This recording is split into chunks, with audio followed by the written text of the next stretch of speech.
Good evening, everyone. It's Sal, Stretford Post. How you're doing? And welcome to another episode of Chatterbox. Hope you're doing good. Hope you're doing fine. Thank you guys for joining me today on this, Wednesday evening, guys, for me, wherever you are in the world. Thank you so much for joining me today. Absolute legends, guys.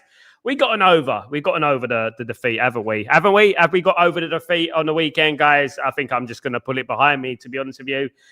We spoke in depth, shall I say, earlier today on Breaking Dawn, of course. Lots of emotion, lots of passionate talk. That's what we like. But we have to, unfortunately, just put these things behind us. We can't dwell on them. And we have to move on, of course, in regards to football, because football goes on. And so do we, of course, guys. And we move on to the next game, which is, of course, Crystal Palace at the weekend, which obviously will prove another very, very difficult game for Manchester United. Look, I know it's very hard to be enthusiastic, very hard to be upbeat, and I understand that. I understand because at the end of the day, it does seem like all the trust is gone. But I really want us to be thinking about where the blame lies. And because the blame isn't just one-dimensional. There is many areas. There is many sides to this blame. There is many people to blame within this football club, not least our ownership, not least the board, the managers to blame, the players are to blame. There's so much going on at this football club that I just want to eradicate it from everything because, we just want a football club at the end of the day. We don't want the toxicity that goes with supporting this football club. There's so many voices, there's so many mouths, there's so much so much noise going around the football club. And I just hope that one day it could be like the old days, if you know what I mean. And we just concentrate on what is the most important, which is supporting football, sporting a football club at the end of the day. Look, guys, we lost the first game in 6. We haven't lost in 6 games, but we lost now 1 game in 6.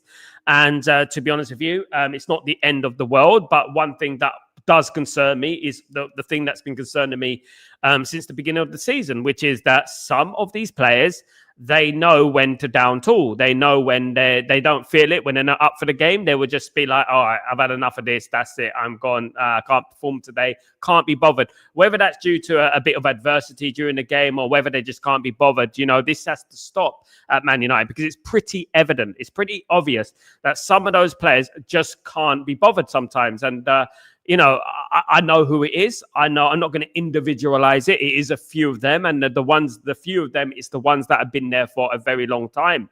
Now, we probably go to Crystal Palace, right, and win. I mean, we win against Crystal Palace and then everything is rosy again. We're all getting giddy. We're all getting excited. We've done something that we haven't done in a few years, etc. We haven't beaten Crystal Palace, of course, I think since Jose Mourinho when Nemanja Matic scored that last-minute goal, if we all remember it very, very well. I think we were losing that game. We ended up coming back. And we may beat Crystal Palace. We may do well against Crystal Palace. But the problem with Manchester United is, for example, we'll go play West Ham the next week, the week after, and then we'll slip up again. This team has it in their locker. It has it in their locker. Now, this goes far beyond tactics. This goes far beyond structural changes within the football team. It goes far beyond that. This is a cultural issue at the football club, a mentality issue at the football club that has been there for many, many years.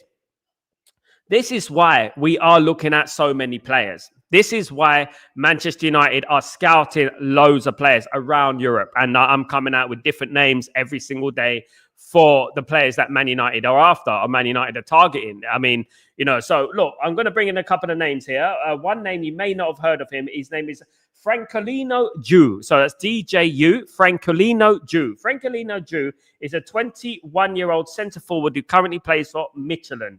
He's valued at 13 million. He's from Guinea. He's a Guinea international, I believe. Francolino Ju, guys, is scouted by a number of clubs in Europe. He's a prolific goal scorer currently playing for Midtjylland. He is 21 years old. So he's not completely young.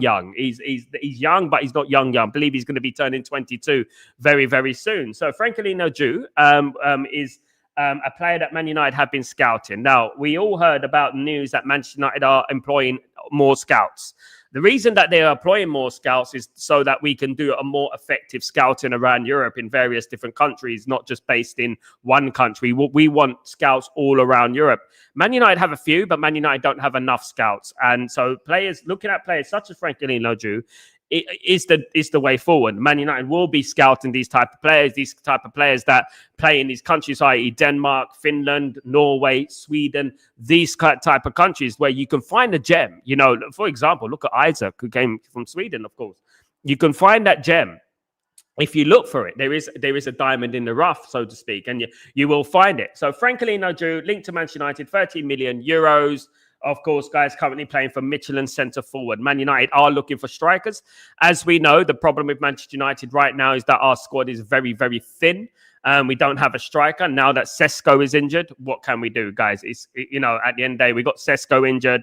You know, Mbeumo's going to be leaving. Ahmad's going to be leaving for the AFCON. We're in a bit of problems, isn't it? But one thing that's positive, the positive at the negative, I always try to think glass half full. The positive at the negative is the fact that, you know what, we've seen how important that Cunha and Sesko are in our football club. We've seen how important they are to this team. And it is pretty evident. Whereas when you think about the holding up of the ball, the threat up front, the Cunha with his work ethic, he's tracking back, he's bringing the ball forward, and people were criticizing Cunha. You know, this is what makes me laugh. And I was seeing, and some of us were seeing, the effort and the implementation that Cunha puts into this football team already, of course, guys. Now, moving on from Francolino Drew, we're looking at the player Castello Lukeba. Now, Castello Lukeba, the Leipzig player, centre-back, currently playing for Leipzig. I've been mentioning before on the channel, of course, guys, highly sought-after centre-back, France under-21 international, valued at around 40 million euros. So his price tag is a little bit steep. He's 22 years old. He's got a lot of experience at his young age. And Manchester United have been scouting this player for quite a while now. I must have mentioned Castello Lukeba about a year ago. I think I mentioned him a year ago when he was breaking in and he was making a name for himself. A very, very talented individual that Man United are looking at. The only stumbling block, of course, is the price tag, 40 million euros for a 22-year-old who's playing for Leipzig. Is quite expensive. It's quite steep, especially when Man United come calling. There's going to be more money involved, of course, guys. We probably will be 50 million euros, most likely, guys. But Castello Lukeba has been on the radar again. The news has resurfaced from the news that broke many, many months ago in regards to Lukeba. Liverpool are also interested in Lukeba. As we know, Liverpool are interested in the centre-back. Manchester United are also in the running for a centre-back. Now, my opinion about players like Castello Lukeba, a big admirer of these players, but the problem is that we don't need a defender, in my humblest of opinion. I don't think we need a defender. I think Man United need to concentrate on the wing-backs, the midfield, and probably the attacking areas on up front. I don't think Man United need to be thinking about a centre-back at the moment, considering we've got Licha Martinez coming back, we've got De Ligt come there, we've got obviously Aiden Heaven, we've got Lenny Yoro, we've got Harry Maguire, we've got Fredrickson, we've got Lukeba, we've got all the young players there as well. There is rumours about Aiden Heaven. Aiden Heaven could quite possibly be going on loan. Now, Aiden Heaven's been playing in the youth team over this last week or so. He's been playing in the youth team. I'm a big fan of Heaven. I think Heaven should play instead of Luke Shaw. I don't think we'll be much worse with Aiden Heaven in there. So I think Man United should be playing Aiden Heaven rather than moving Aiden Heaven into the youth team and stuff like that. That's what I would say. But Man United are scouting Castello Lukeba, big fans of Lukeba, centre-back, 40 million, future French international, already a French under-21 player. Now, as we know, over the years, Man United have had a great relationship with Ireland, with Irish players. Of course, we've had Georgie Best, who was Northern Ireland, of course, Roy Keane, Dennis Irwin, of course, these great players who play for Ireland. You know, and Manchester United have really gone off the boil when it comes to Irish players over the years, like recent years. We've really gone off the boil when it comes to Irish players, but Manchester United are scouting Michael Noonan. Michael Noonan is a striker that plays for Shamrock Rovers. He's actually a Wonderkid that plays for Shamrock Rovers, only 17 years old. Absolutely killing it at Shamrock Rovers at the moment and is deemed one of the next big things out of Ireland. Now, look, I like this kind of thing because at the end of the day, when Man United bring in players, the Irish players and stuff like that, it just tends to be a match made in heaven, doesn't it? When Ireland and Man United are concerned, it does seem to be a match made in heaven. Now, Michael Noonan is scoring a lot of goals at the moment for Shamrock Rovers. Of course, Shamrock Rovers is a big club in Ireland. He's caught the eye at the Under-17s World Cup, of course, and he's going on leaps and bounds at the moment. Celtic are also interested in the services of Michael Noonan. Michael Noonan, Celtic, of course, Ireland and Celtic also have a very, very good relationship, guys. Absolutely, if we know our history, of course, guys. But Michael Noonan is also interested, gaining interest for Manchester United, the striker under-17s international, guys, who's killing it at the moment at Shamrock Rovers. So that brings to the end a bit of transfer news for you guys. Obviously, Man United need to rebuild. We need to start rebuilding now, start in January. We need players to come in because obviously there are big fundamental problems at this football club. And that was evident at the weekend. Look, you know, sometimes you can lose games. Sometimes, you know, it just doesn't go your way. Even back in the day, Man United used to lose games in the 90s. But the way you lose is very, very important. And I don't think most Man United fans, probably any Man United team that I've witnessed growing up, would lose to a 10-man Everton side. I don't think they would do that. To be honest with you, I think the only thing would be is how many goals will Man United win by, and that was what the case was when they went down to 10 men. It was a bit like, now how many goals can we score? But when I was watching the game and I was analysing the game when it started, I was just like, well, you know what? We're not playing well. And it's very hard to pick yourself up. Playing against 10 or playing against 11 against 11, it's very hard to pick yourself up and perform, especially when you're performing badly. And I don't know why this keeps happening at Man United. I think it happened in the second half against Tottenham. It happened in the second half against Nottingham Forest, when we just go into our shell. And I don't know why this keeps happening. And this needs to stop. And as I said many times, this is a cultural mentality issue at the club. And we need to fix this and rectify this quickly, because, you know, we're going to lose a lot of points like this. And this is why part of me saying, I believe Man United can get in the top 5, but I also believe Man United can get below top 10 as well, looking at that performance at the weekend. Because that performance, let's all be real here, it was shocking. When we beat Liverpool, when we beat Chelsea, when we beat Sunderland, when we beat Brighton, fantastic. Those were great performances. But I also kept bringing in the games against Brentford and the game against Man City. And I looked at those games and I felt, you know what, that is a little bit of a worry, the way we performed in those games. Not only we performed badly, we capitulated and we let Brentford beat us comfortably. We let Man City beat us comfortably. I know that individual errors does play a huge part in it. And we have been making individual errors over the last couple of years now, very serious individual errors that cost us games. But we've also seen positives. We've also seen our team show character. We've also seen our team win games that we don't usually win and score goals, i.e. the Brighton game, for example, where notoriously over the last recent years, at least, we haven't won that game. That game's been a very difficult game for Manchester United, you know. So we've seen some positives. We've seen some changes, some small changes within the way that we're doing things. But we've also seen the same characteristics that we've been seeing for years. Now, what did I say? When Ruben Amorim walked into the football club, if I was Ruben Amorim, the first thing that I would have done, I would have said, can I have a list of the contracts and how long these players have been at the football club, listed by the longest, going down to the person who's just joined the football club. I would have done that, because at the end of the day, I wouldn't want any players at this football club that have been playing over the last few years, because over the last few years, as we know, we've serial underperformed. We've been down tooling. We've thrown managers under the bus. For example, Ole Gunnar Solskjaer. Now, we all know what happened with Ole Gunnar Solskjaer. Ole Gunnar Solskjaer came into the football club. Man United went on a record win. I know it was COVID. I know that was happening and stuff like that. Of course, I'm taking that into account. But nonetheless, Man United went on a very, very amazing run, one of the record amount of away wins in our history, and were fantastic. But then, as soon as Ole Gunnar Solskjaer signed that contract, down tool. Now, many people are going to throw at me, but Sal, you know what? This is a different team now. These are different players now. But it doesn't matter, because this is the thing. The culture and the mentality at the football club is contagious. And whoever comes into this football club will have problems. And we're swayed into that new Manchester United disease, I'll call it, because it is a lot of these players are caught up in that. And I do think this comes from the top. I do think this comes from the Glazers. I do think this comes from Ineos. I do believe that. And to be honest with you, you know, this has to change as well. But how are we going to change that? The only way to do that is getting rid of the Glazers. Obviously, Ineos facilitate the Glazers. They facilitated them and they kept the Glazers in power at the football club, which is a bad thing. It was not a good thing. It was a bad thing. Now, people are saying that, oh, you know what? Ineos are trying to fix the problems of the last years, 20 years or so. They're trying to fix the problems. But the problem was there to be fixed.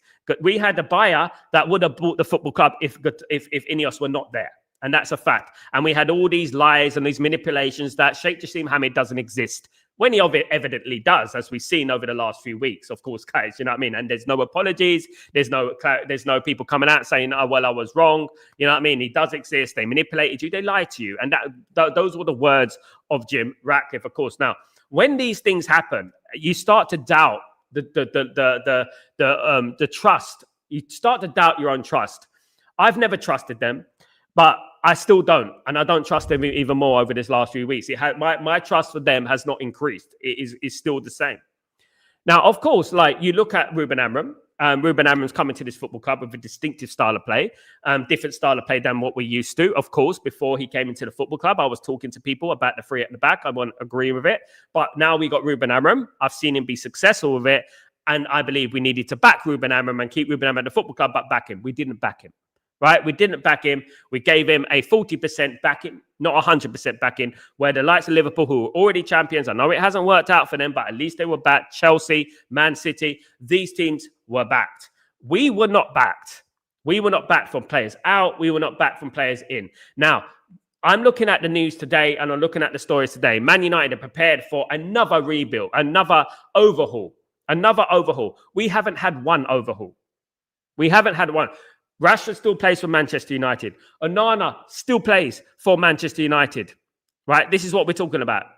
You know, Anthony still plays for Manchester United. Rasmus Højlund still plays for Manchester United. You know, so what overhaul are we talking about here? There's no overhaul here. This is ridiculous. You know, there has never been one, right? We're just kicking the ball down the road, and eventually we're going to revisit that down the line. Do you know what I mean? At the end of the day, guys. And let me just say hello to the community. Hope everyone is doing blessed. Hope everyone is good. Good to see everyone in the stream, guys. Big to see. Big up, RJ. Hope you're doing well. Good to see you. Big up yourself. Hope you're doing well, RJ. Some of the fans are manager out again. Yes, predictable, like the weather. Lamens and Mbremo are only new signings on the pitch. Can't carry the dead weight alone. Lamens and Bremo and Cunha are our new signings on the pitch, right? And I'm going to be real, honestly. Obviously, Cunha came in at the other fiscal year, the year before. But he is a new signing ultimately for this season, of course. So 3 players came in. Obviously, we got Cunha and Bremo, Sesko. So 4 players in total came into the football club. Lamens came last minute, which ultimately cost Manchester United points against Arsenal, in my opinion. And look, that was nowhere near enough. It was nowhere near enough. That is not even 50% of what needed to be done. If you're going to back Ruben Amram, if you bring Ruben Amram in with a distinctive style of play, the style of play that he likes to play is wing-back system, of course. If you bring him into the football club, you've got to concentrate on every single position that he needs to be required for him to succeed. And they didn't do that, sadly, you know. 2-4, I mean, more than that, mate. Absolutely. Absolutely. Big up, Ryan. How you doing, my friend? Hope you're doing well. Good to see you. Another chance to spin from the club. Maybe. Who knows? We may perform better against Palace as we step up the harder games. Nicky, this is one thing about Man United over the last recent months. Man United do raise their game against games we're expected to lose. I don't know why that is. I don't know why, whether they feel less pressure when they're playing Liverpool, when they're playing Chelsea, when they're playing Brighton. I don't know. I don't understand it. You know, I do believe that when we're expected to win, for some reason, we go into our shell, and I don't know why that is. We go into our shell, and we can't perform. We obviously can't play against the low block. There's a big mind block or a performance block there for the low block, you know, and that, I don't know why that is, but that's been going on for a couple of years now. And when you're playing against a low block, the most important thing about you as a football team is to be pressing higher, to be continually bombarding, keeping the ball from left to right, cross coming. We're too slow in the build-up. So when teams are playing a low block, they get enough time to reshape, they get enough time to reorganize. So by the time we get into the final third, they're already organized and ready, and we're too predictable. Man United are not crisp with the passes. There's no one-touch passes. There's no dummies. There's no quickness. There's no fizzing the ball into the box. We're not putting the defense under pressure, right? We're not putting the defense under pressure, and that is an attacking problem. We're not doing that.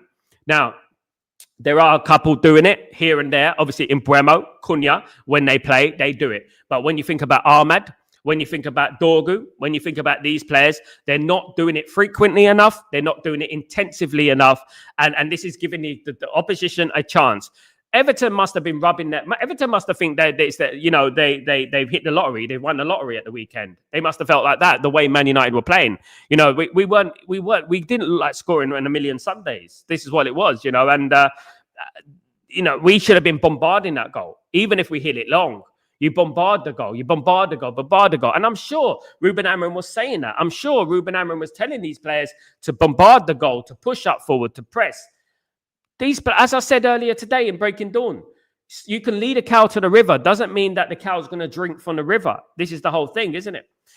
Good evening, Ephraim. How you doing, my friend? Big up, Nikki, by the way. Thank you so much for joining me today, guys. Good evening, Sal. Our owners do not have any standards. That's why it's our players can down tools. There is no consequences for bad performances. I agree with Ephraim here. There is no consequences for bad performance. They'll get away with it again. The manager will get sacked. They'll get away with it again. New manager comes in. I can work with these players. I think I could get the best out of these players, you know? And this is what happens all the time. This happens at Man United all the bloody time. I can work with these players. I can get the best out of these players. And evidently they can't, you know, and we need to look, Ruben Amorim, the great thing about Ruben Amorim has tried to do a rebuild. The favourites, Marcus Rashford, Anthony, you know, these players are not in the club anymore. Rasmus Højlund was moved on. These players have been moved on from the football club. Jadon Sancho, you're not playing for me, bruv. You're moved on. You know, and this is what we're talking about. You know, he's tried to do it. I know the board have not sold them. They put them on loan, whatever they've done. We're going to lose Sancho on a free transfer. It doesn't really matter as long as he leaves the football club. That's the most important thing. He'd be retired soon anyway. He's not going to play football for much longer. I guarantee you. So this is the thing. Ruben Amorim's tried his best to do these rebuilds, to get rid of the players that shouldn't be there. But he only can do so much. He can only do so much. You know, we got players at this football team that cannot be sold. Luke Shaw. Who's going to purchase Luke Shaw? Who's going to buy a Luke Shaw? Who?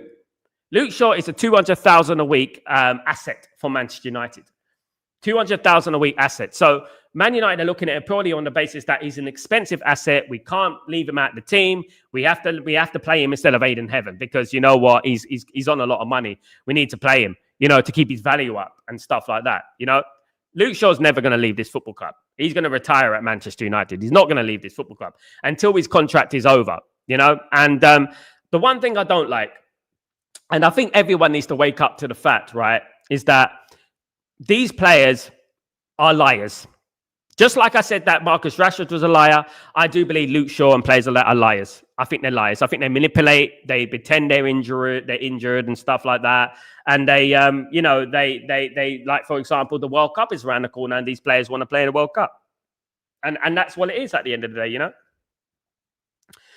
Ryan, that Lee Gunner was always police after YouTubers had never admitted that his wrong opinions about football.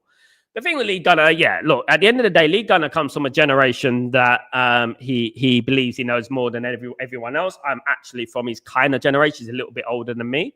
Lee Gunner, look, at the end of the day, let me just tell you something about Lee Gunner, okay? Like, Lee Gunner talks a lot about Arsenal. He knows a lot about Arsenal, and you have to give him his respect for that. He knows a lot about Arsenal. He knows a lot about Arsenal more than a lot of these fans of Arsenal know about Arsenal. He's probably seen Arsenal at their peak. I've seen Arsenal teams of obviously the George Graham days. You know, I've seen Arsenal win the league at Anfield 2-0 and stuff. I've seen Arsenal win a double in 98. I've seen Arsenal become invincible. I've seen it. I've seen great Arsenal teams in my life. And there are better Arsenal teams than this one. I understand that. I understand that with Lee Gunner. I understand that there are better Arsenal teams than this one. He doesn't have an authority to talk about Manchester United. Neither does Rance or neither does all those guys because they don't really understand football. Man United, really, they don't understand what's going on. They speak purely based on the place of hate and you know, and arrogance and ego. But in regards to Arsenal, I do believe and I understand what Lee Gunner says about Arsenal. I don't like the way he goes about things. I don't like the way he attacks other people just for having an opinion. I don't like the way he attacks other platforms and stuff like that, making accusations. That is all unacceptable. A football opinion, I don't mind Lee Gunner in regards to the way he talks to Arsenal because I actually believe he's telling a lot of truth. But at the same time, he has to look at Arsenal and he has to look at Arteta and he has to look at it on a fair point of view. Arsenal were a banter team only a few years ago. I know that Arteta has spent $1 billion. Don't get me wrong. I know that. But as we know very, very well, it's not just about spending $1 billion. It's very difficult to build a team even when you got money. And he's built a team. He's built a culture. He's built a winning mentality and stuff like that. And this is what I talk about mentality. This is what I'm talking about. I never believe that Arsenal have the mentality to win the Premier League title. I believe he's changed that. The reason he's changed that, he's brought in and bought players that have that correct mentality. He's bought them. Right? This is why opinion changes. This is why now I believe that Arsenal will probably win the league because they've got the right mentality. Added to the fact that this is probably one of the worst Premier League seasons in my lifetime, if not the worst. The teams are poor. Poor. Absolutely useless.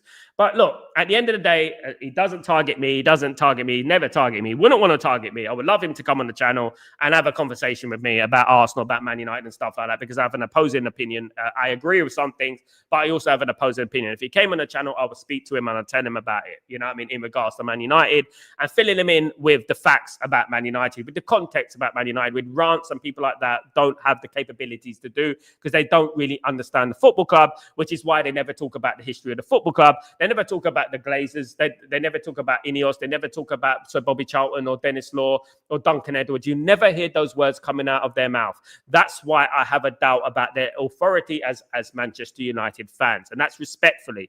I say that. Right. If he can come on here and tell me about the birds and the bees about Man United, I will oblige and you can come on here and I can talk about it. But when you've got people who are talking about our football club but don't know nothing about our history of our football club, I'm sort of like, you know what I mean? Whatever, mate. You know what I mean? It just doesn't make any sense. Well, you know, Man United have standards. I know that more than anyone else. That Man United have standards. Man United should be challenged for the league title. No shit, Sherlock.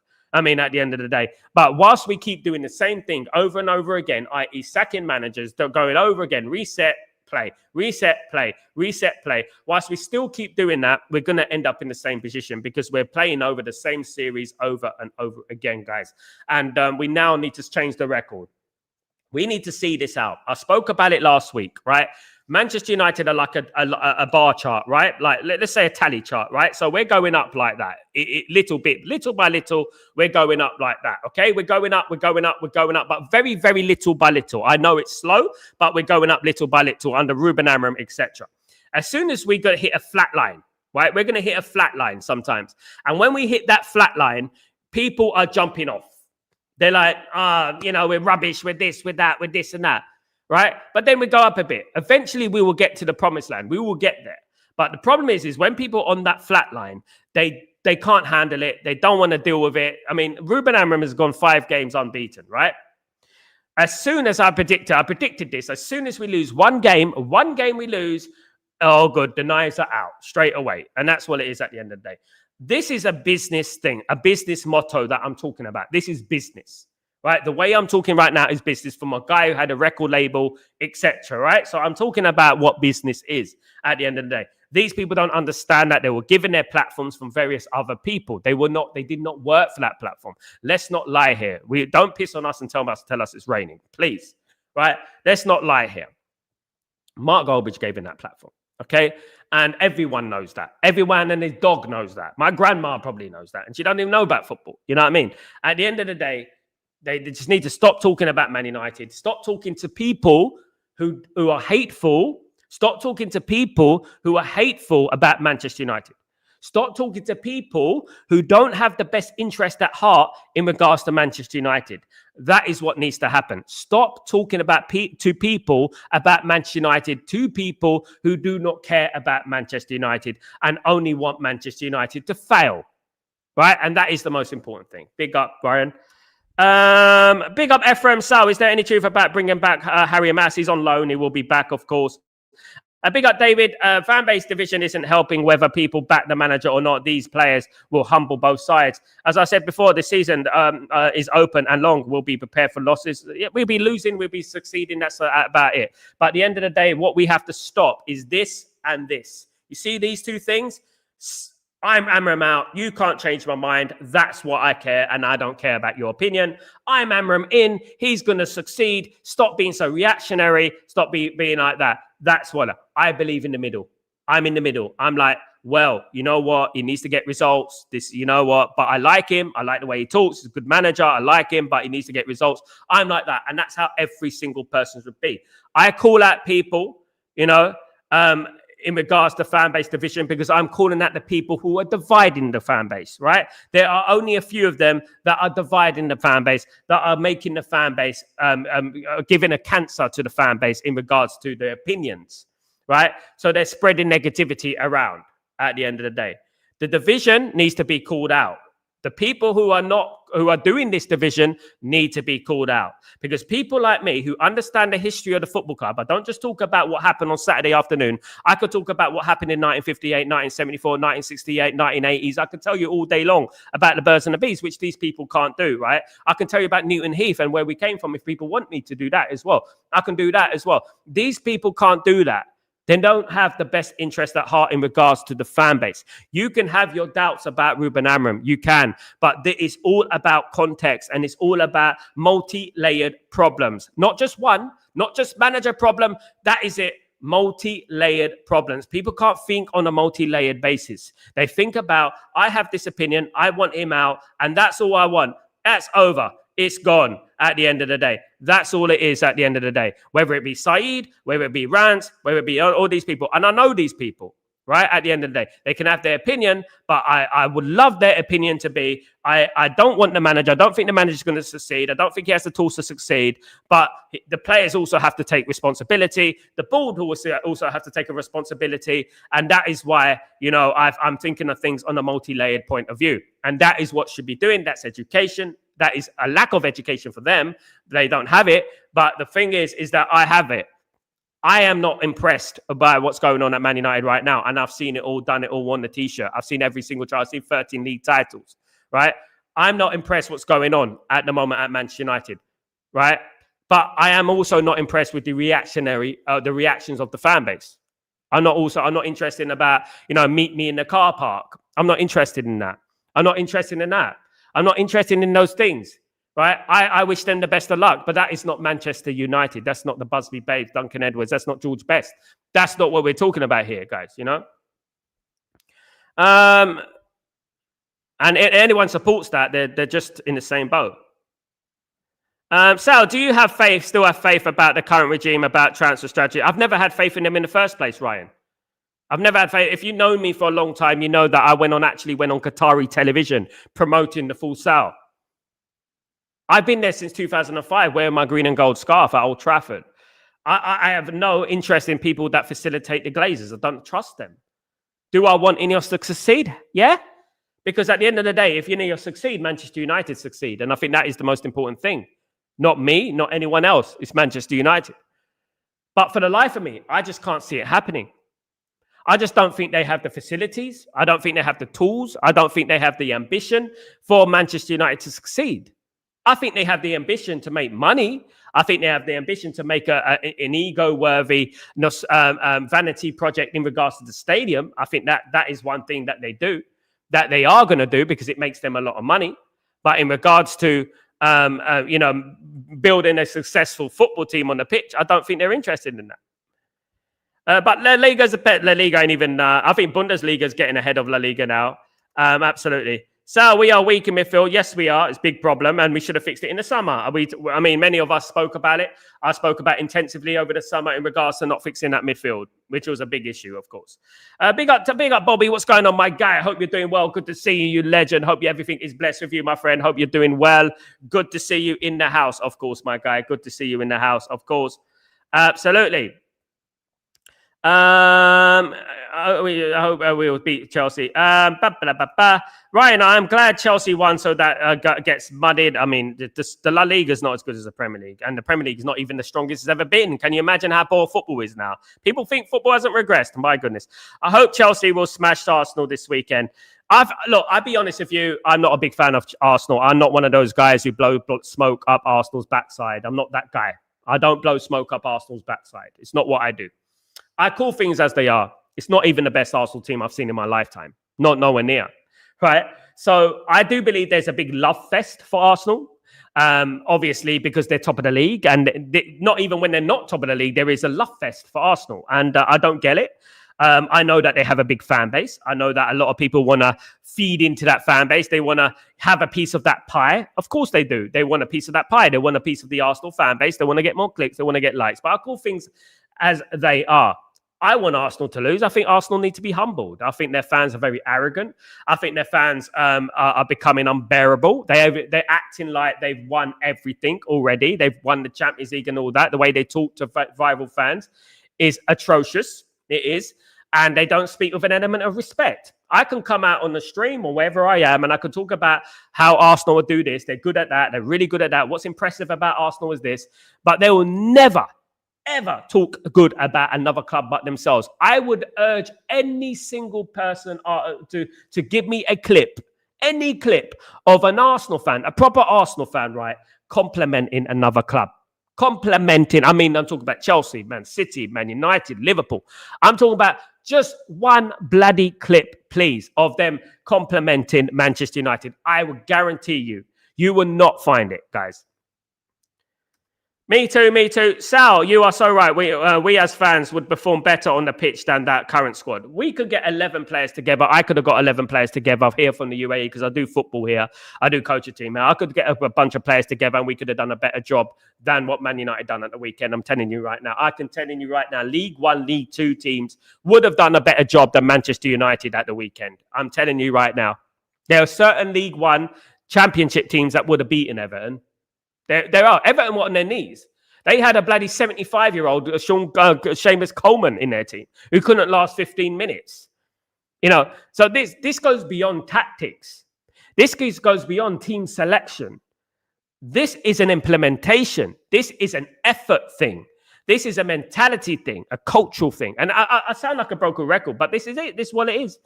This is what it is. You can't go to Liverpool and in fairness, beat Liverpool fairly comfortably. You can't dominate against Chelsea, which we did. I know that Chelsea went down to 10 men, but before the 10 men, we were dominating that game, guys. You can't dominate the game against teams like Brighton, who were a talented team, and Sunderland, and we know how well Sunderland have done this year, who drew 2-2 with Arsenal. You can't do that. And then, suddenly turn it around and say that, well, it's the tactics of the problem. Team selection is the problem. Because these same players, all right, we didn't have Cunha and Sesko. But Everton were there.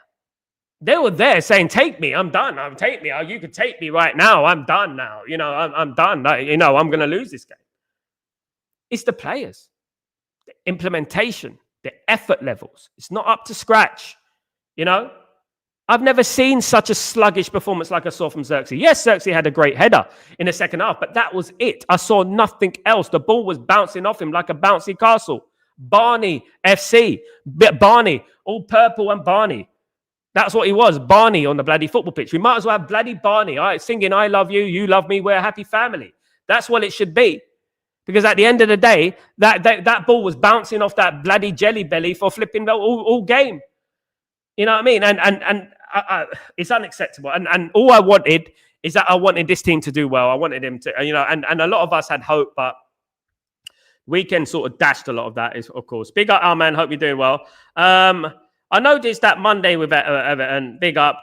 I'm not into this fan base division, but in the summer transfer window, I really didn't want to hear or see people say that we should keep Bruno, Kaz, Shaw, Dalot, Ugarte, Maguire. It let us offload them. But then again, Dave, that's where you get to the fan division, don't you? There you go, Dave. You just fed into that. And I tell you why you fed into that. Because there is a Bruno FC, my guy. There's a Maguire FC. There's player FCs out there, David. So you're feeding into the narrative. You're showing fan division. But is that your fault? No, that's an opinion. But that's where we get to fan division. Fans are much more inclined to back Bruno Fernandes rather than back their own football club. This is the problem. This is fan division as well. There's many layers to this fan division. There's hateful people there, at the end of the day. Thank you so much, Kenny. Big up yourself. Hope you're doing blessed. Thank you so much, my guy. Big up.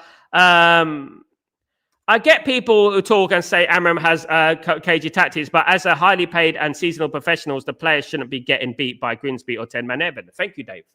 Great comment, Dave. Fantastic comment. Exactly. Me or you, Dave, should be able to get a team and put that team out against Grimsby. And just do your best. I know that Grimsby are going to be playing like their life. It depends on it. But some of them work in a chippy part-time. Do you know what I mean? This is what I'm talking about.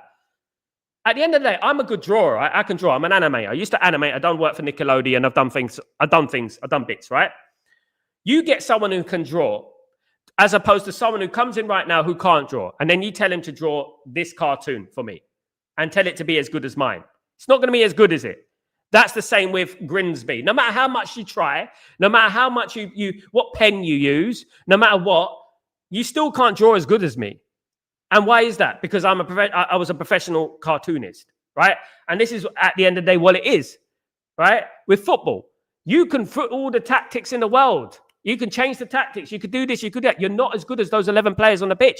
And those 11 players should beat Grimsby Town 5, 6, 7, 8, as they've lost in the next round of the League Cup, as we know. Your hair grows so fast, Sal. I know, mate. I know. It's annoying me. I know. I've got to get it cut again. I'm off to Italy in December. I've got to get it cut. The summer window was an abject failure. Ineos better back Amram in January or else with dark times. Absolutely. It'd be deja vu here, mate. And don't be surprised we finished 10th and all that. And then, you know what? You know what, Kenny? At the end of the day, he's going to get sacked, and then we'll bring in another manager, and then we move on. We go rinse and repeat, rinse and repeat, rinse and repeat. We're just going to be in the same cycle, guys. Absolutely. The difference is Arteta has been fully backed, absolutely, by the owners, and Amram won't even get his midfield and wing back. Exactly. You think that Ruben Amram in the summer said, I don't really need a midfield. I'm good with that. Nah, don't bother getting me any wing backs. I'm fine. You think he said that? Ineos, as opposed to the Arsenal board, right? Arsenal board went to Arteta and said, we are backing you, Arteta. What do you need? What are the tools that you need to get backed? All right, they didn't do it the full, they didn't fix everything in one window. But I'm telling you right now, they backed it. That didn't work. Get another one in. That didn't work. Get another one. Look at the goalkeeper, Ramsdale. Didn't work. Get another one in. You know, that's exactly what I'm talking about. That's not working. Get another one in. Right? All right, we signed him. That didn't work. Get another one in. And that's what Man City did as well. Whether it was a Bravo, you know, who came in goal, and Bravo's not that guy. Don't really like him. Whether it's Trafford, don't really like him. Signing players until they are the right players. And that's exactly what big clubs, ambitious clubs do. We don't. We're not ambitious. Daryl, good afternoon, my friend. Hope you're doing well. Afternoon, Sal. Sorry, but that was a bad loss, mate. Unbelievable. It was a bad loss, mate. But who do you blame? At the end of the day, every man and his dog knows that, you know, and no team of Manchester United should be losing against 10-man Everton. Not even against 11-man Everton, to be honest. In fact, if we won 1-0, I'd be disappointed. We should have won 5-6-0. You know, but where do you place the blame? We could talk all day long till the cows come home about tactics. That team should still, but they got 3 at the back, 4 at the back, 5 at the back, 4 in the midfield, 5 in the midfield, 3 up front. Who cares? They should still beat Everton with 10 men. So that is a player problem, isn't it? That's an implementation problem. That's an effort level problem. Now, if the manager is not the guy, then he's not the guy. But who is the guy? Who is the guy? Who's going to come in and miraculously say, right, Bruno, you're going to all of a sudden turn into prime, a Ronaldo. Sure, you're going to be the most fittest player you've ever seen at 30 years old, Maguire, etc. You know? We could do 2 things here. We could sack the manager, bring in another manager, and hope they can mold these players into something. But as I said this morning, a lot of these players are unmoldable. They're hard. You know what I mean? They're already dried. They're already sculptured. We can't mold them into anything. They are what they are. That is what Man United are at the moment. Now, we're expecting Ruben Amram to mold already molded players. Right? Ceramics FC. You know, this is what we're doing at the moment. It's impossible, as we know. You can't do that. Now, people say, but Sal, why did he play 5 at the back? But who do you want him to play? He's not got a squad. You can talk about Shea Lacey all day long. Mate, I bet you half people here don't even watch Shea Lacey play. When you're bringing through young players, you have to be so careful not to bring them into an environment that is going to jeopardize their whole career.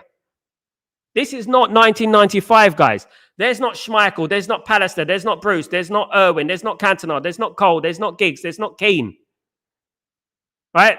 We've got a bunch of serial failures there, guys. You know, and we can't just throw in a young player when it's bad. Because imagine throwing in a young player and it didn't work out against Everton, we still lose 1-0 or 2-0. We lose 1-0.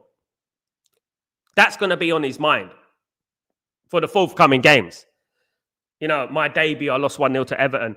My debut, 10 men Everton as well. Oh my goodness me. Do you know what I mean?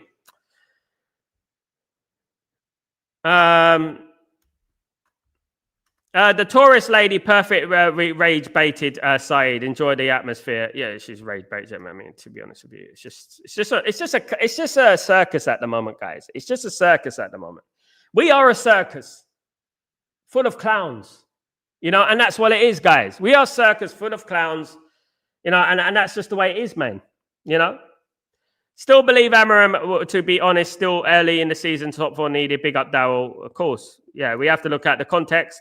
That loss was coming, Sal. It's unfortunate. Big up, RJ. Big up, Danny. What's going on, my friend? Hope you're doing well. The loss Monday shows that we need those rats glazers to sell up. Absolutely, brother. Well said, man. Glad you said that. Absolutely spot on, my guy.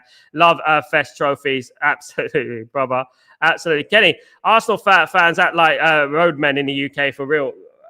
I was raised in London. I'm born in London. I know Arsenal fans, like so many Arsenal fans. And if you're raised and born in London, you would not like Arsenal. If you truly didn't support Arsenal, if you truly supported Man United when you were growing up, guys, you would not like Arsenal. You would not like Arsenal. As a Londoner, East Londoner as I am, what I am as a Londoner, anyone who claims to be a Man United fan, who's blowing smoke up Arsenal's backside, I have to question your legitimacy of being a Manchester United fan, because we don't like Arsenal, especially if you're raised in London like I was. I don't like Liverpool. I don't like City. I don't like Arsenal. And that comes from experience. That comes from the rivalry that we had. It's a great rivalry, fantastic rivalry, full of, ups and downs. Man United won the rivalry. Man United won the battle, the overall package of the battle, the overall war. Man United won the war with Arsenal. Annihilated Arsenal, to be honest with you. Annihilated Arsenal. And this is why Arsenal fans in general hate Manchester United, because we have caused them a lot of pain, PTSD. We've caused them a lot of pain. And all those pundits, the Martin Keowns of this world, the Paul Mersons of this world, how much trophies as we've taken from them in their careers. We've taken league titles. We've taken Champions League titles. We've done a lot. We've caused them a lot of pain. This is why they hate us. Nikki, one of my ex-bosses who was Iraqi supported Arsenal. We had a great banter at work. I mean, I've had so much banter with Arsenal fans. Man United and Arsenal were the two most successful teams in the world, right, at the end of the day. And in England, should I say, not in the world. Man United were, but not Arsenal. But what I would say is that I had a long-standing, 20-year rivalry of Arsenal fans. 20 years in London. I lived London all my life. 40 years in London, I lived. And I had so many back and forths of Arsenal fans, in particular in the mid-90s, the late 90s, where it came. And then obviously the turn of the century. They had their times. We had many times on them. They had their small slaps. We had our punches. That's what happened. They win a double in 98. We win a treble in 99. You know? It's difference, isn't it? Absolutely. I've never met an Arsenal fan in real life, only on Twitter. You don't want to meet one, mate. You really don't. They're all the same. It's a bit like, I get my brother, right? My brother lives in New York, and my brother's a Spurs fan, right? He's been a Spurs fan all his life. Before I've been a Man United fan, he's been a Spurs fan, right? And every single time before Spurs play Arsenal, or Arsenal are top of the league, whenever it is, he messages me from New York. He will text me and he'll say, Sal, you know what? I don't want Arsenal to win the league. I can't stand Arsenal. It's the Arsenal fans. It's the Arsenal fans. It's the Arsenal fans. You look at people like Ego, like people like that. Like, they're just so full of it. Egotistical. Of course, there you go. It's in the name. It's egotistical. And they are so delusional as well.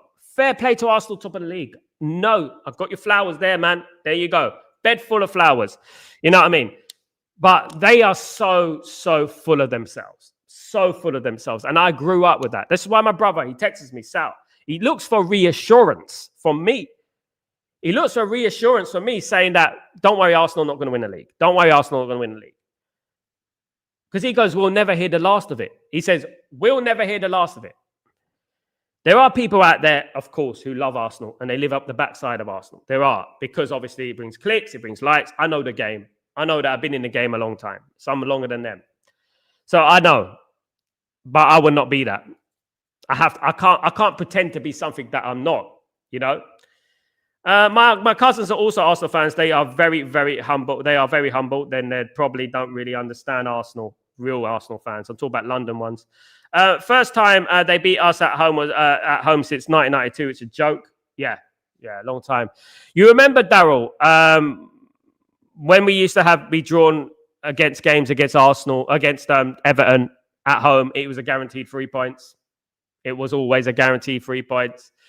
Even when they had the likes of Peter Beardsley and Duncan Edwards and all these great players, Olivier Dacour used to play for them, you know, Darren, goodness me, they had some good players back in the day, but we still, Paul Rideout, of course, remember Paul Rideout, of course, Neville Southall was in goal, you know, Tony Cottee played. Tony Cottie's been on this show, by the way, he's been on this show, been on the channel. Bruno can be such a frustrating player, Sal, he is, mate. That's why we're moving on. Guys, that's why I will move him on. Absolutely, we'll move him on. That game felt like a Europa League final against Spurs. It did. Yeah. That's because of the players. The players are not going to change. They'll do it under Erik ten Hag. They'll do it under absolutely everyone else. We can't continue with Bruno, Casemiro, Ugarte, Manu. That's such a bad squad depth. But it's also important not to overreact. All right, don't overreact in regards to some players. Ugarte hasn't even played. Manu hasn't even played. So don't feed into the narrative, RJ. Again, spot on, Sal. Amram might not be the guy, but who is the guy? And doesn't that say, oh, that no one is that guy? People should chew on that at that. There's not many managers out there. Big up Helge, by the way. There's not many managers out there. We're going to be in the same position in a year's time. Whether we get Areola, whether we get Glasnow, whoever we get, we're going to be here in a year's time. As we spoke about the other day, Helge, we're going to be in this position again. We're going to be right here, right, you know, the same place talking about, oh, get him out of my club sort of thing. And it's going to be the same thing. You know what I mean? In regards to the players, we've got to be very careful, all right? It's very hard to come into a football team and hit the ground running, right? It's if you haven't played games. That was the first start for Xerxes in months. You know, so I would give him his due, but it was one of the worst performances I've ever seen. It's like he hasn't trained. That's what I was saying. Helge, most fans in the world thinking no person can come in and give us success is a big red flag. Someone can probably come in and bump us up 2-3 players, but that's it, redundant. And this is what we're talking about, Helge, isn't it? We need to stick to the plan. We need to stick to it. Let people fall off. If they don't like it, F off. That's it. F off. They don't understand standards. I've seen more standards than them. I've seen more trophies than them. I've seen more trophies than them. Let's stop doing the thing that we've always been doing, that I warned them about when Erik ten Hag was manager. We were there, you know, and we said it when Erik ten Hag was manager. I warned them, it's not going to change. It's not going to change. It's not going to change. And here we are. It's not changed. You know what I mean?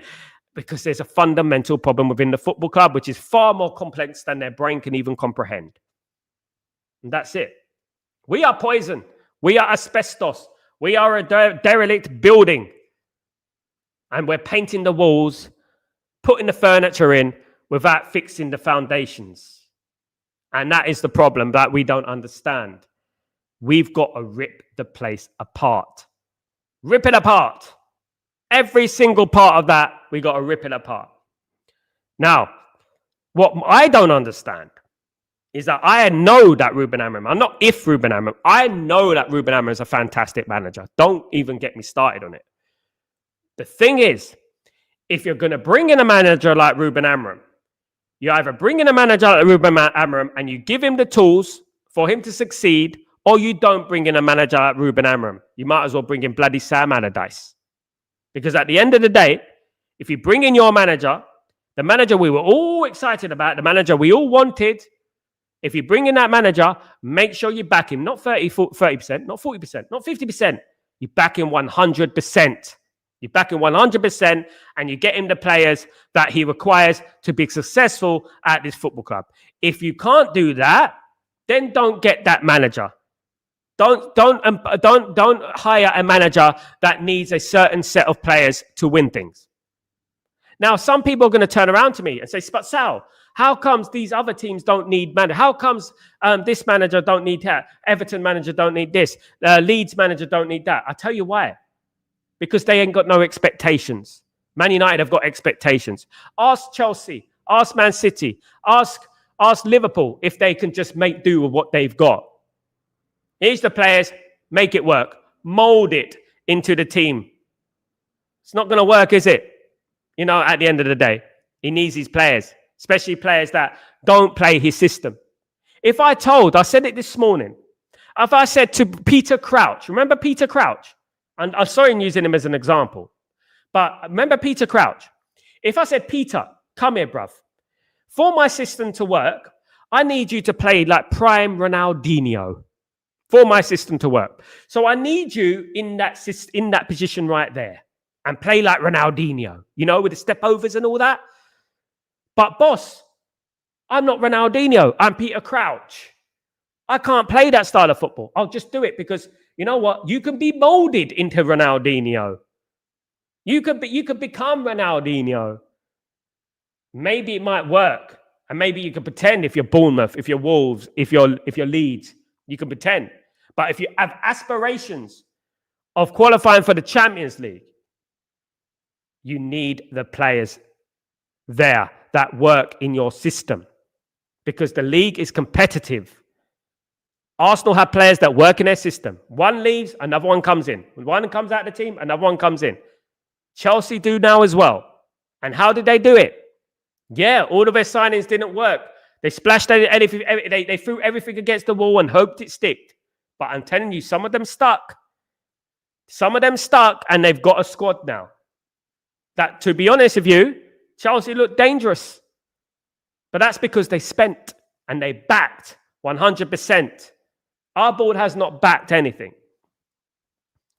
Some fans think Xavi will get these players playing is the tiki-taka possession-based football.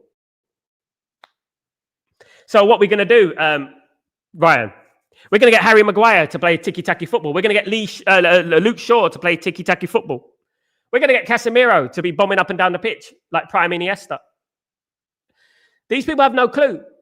Isn't that the same Xavi who was schooled tactically by Eric Ten Hag in the Europa League? We all remember that, don't we? Wasn't he schooled by Eric Ten Hag? These people don't know what they want. They're clueless to what they want. They know they're just throwing names out there because they want to be right. They want to say, hold that. That's what they want, you know?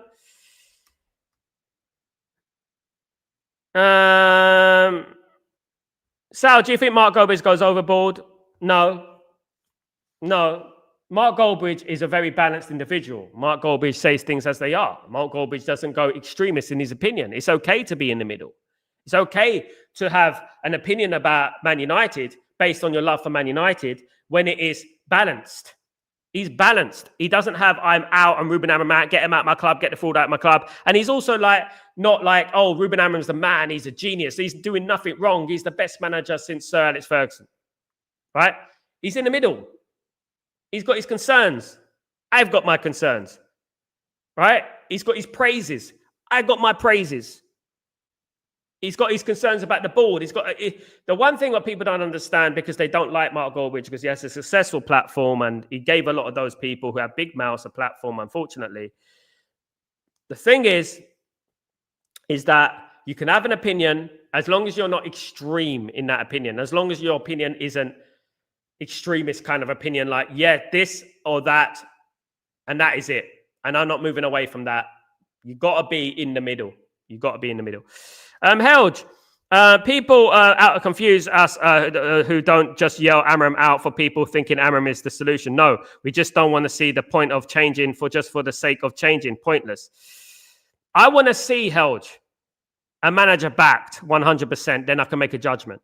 Right now, I've not seen a manager backed 100%. It's not just about, whether we want him, we want to see, we don't want to sack another manager. That's it. I want to see another manager backed 100%. Then I can make a judgment. And that goes with any manager that comes into this football club. I want to see them backed 100% before I can make an accurate judgment on that. Do you know what I mean? Every system and formation with this squad is horrible. Some may work better than others, but bottom line is different opinions are led by serial losers. Players with mentality, absolutely. We are all buying tonight. Yeah, I mean, Arsenal don't really need to win, though, isn't it, guys? They don't really need to win. At the end of the day, they don't need to win. Dave, if the players can't play for Amram, they shouldn't be at the club. Then no one is bigger than the club. Like or dislike the manager, they should be giving their all for the club. Thank you so much for the people who die for this club, Dave. Like I said earlier on my short video, I said it for people who sacrifice themselves for this football club. For people who sacrifice themselves for this football club. Absolutely. Tick-a-tacker with this team. My goodness me. Guys. Helge, these people, they don't know what they're talking about. They're just talking kerfuffle, mate. They're just talking, they might as well be talking French to me because I don't understand what they're talking about. They don't know nothing about football. But, guys, I want to thank everyone who's continuing to support the channel. Thank you so much, guys. Really appreciate you. Please don't forget to subscribe to the channel, guys, if you're new, if you're lurking in the background. Also, don't forget to smash a like on the video, guys. Let's get to as many likes as possible. Guys, we've had a lot in the house today. Please smash a like today, guys, please. If you can do that, be absolutely fantastic. Absolutely. Stephen, big up, Sal, United fan. I'm still fuming over that performance versus Everton. Ain't we all, my guy? Ain't we all? I don't care about these Europa League group games. Everton is not the same without us. It's not the same, mate. Thank you so much, Helge, you legend. Thank you, brother. It's not the same, mate. It takes out a huge chunk of it, and I actually like the old format anyway. That's just me. I don't believe that anyone could come 8th and still go through. It's ridiculous, guys. But guys, thank you everyone who's had a great day, who's got involved in this chat, in this show today. And as we do every single day, guys, really, really appreciate you all. This is Chatterbox. I'm Sal Warner. I will be back tomorrow for Breaking Dawn. Don't miss it. Lots of big transfer news coming your way, guys. Lots of news coming up. Of course, it's Thursday. I'm going to be making a few phone calls. So, guys, don't forget to join me for that. Have a lovely, lovely evening wherever you are in the world. I'm Sal Warner. This is Chatterbox, of course. Take it easy, guys. Peace.